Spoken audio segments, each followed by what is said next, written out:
Fuel शिक्षण संस्था समूहातर्फे वार्षिक कॉन्क्लेव्ह आणि फ्युचर स्किल समिट 2026चे आयोजन करण्यात आले आहे.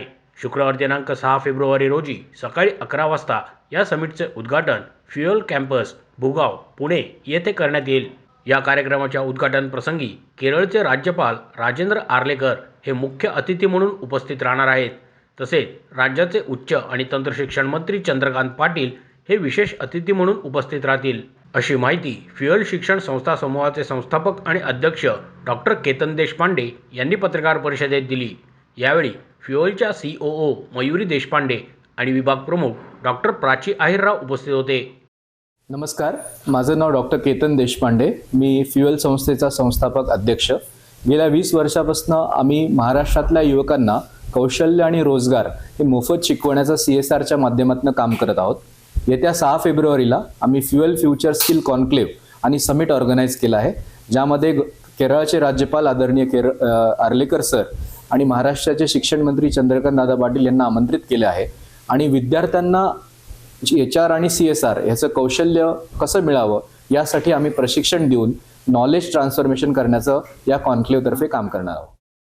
राष्ट्रीय स्तरावरील हा एक उच्च प्रभावी मंच असून धोरणकर्ते, शासनाचे वरिष्ठ अधिकारी, उद्योग आणि HR लीडर, CSR प्रमुख, शिक्षण तज्ज्ञ आणि युवक प्रतिनिधी यांना एकत्र आणणारा हा महत्त्वपूर्ण उपक्रम आहे. यामध्ये केरळचे राज्यपाल राजेंद्र आर्लेकर हे मूल्याधिष्ठित नेतृत्व, सहकार्यात्मक प्रशासन आणि शिक्षण कौशल्य परिसंस्थेचे बळकटीकरण या विषयावर विचार मांडतील. त्याचप्रमाणे उच्च आणि तंत्रशिक्षण मंत्री चंद्रकांत पाटील हे भविष्यासाठी सज्ज शिक्षण व्यवस्था, कौशल्य विकास आणि युवक सक्षमीकरणाबाबत राज्य सरकारची भूमिका अधोरेखित करणार आहेत. कॉन्क्लेव्हमध्ये राऊंड टेबल चर्चेचे आयोजन करण्यात आले आहे. यामध्ये देशातील नामांकित HR आणि CSR क्षेत्रातील व्यक्ती सहभागी होणार आहेत.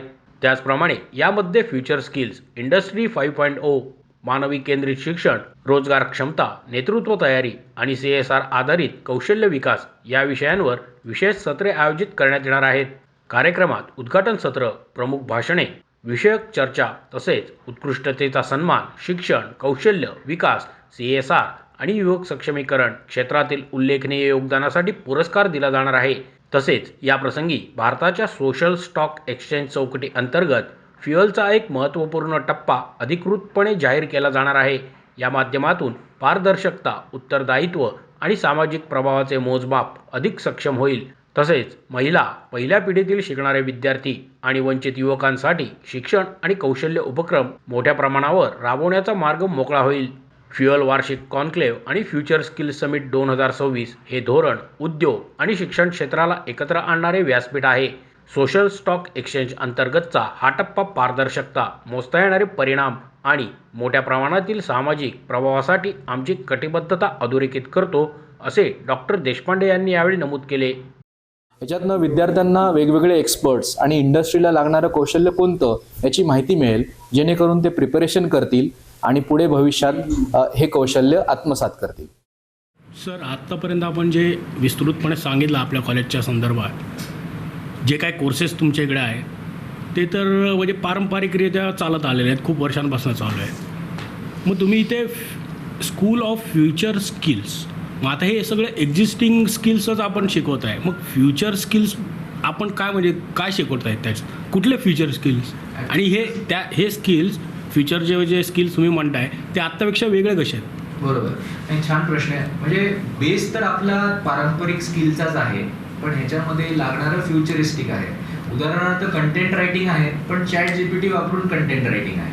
म्हणजे AI टूल्सचा पण वापर आहे, डिजिटल मार्केटिंगचा पण कनेक्ट आहे आणि त्यांना तो कंटेंट राईट करून कोड्स पण बनवता येतील. त्यामुळे भविष्यातलं लागणारं जे कौशल्य आहे त्याला रिवॅम्प केलं आहे इंडस्ट्रीकडनं. म्हणजे आपण 3D प्रिंटिंग करणार आहोत, पण प्रिंटर नॉर्मल वापरलं तर चालणार नाही, 3D प्रिंटरच लागेल.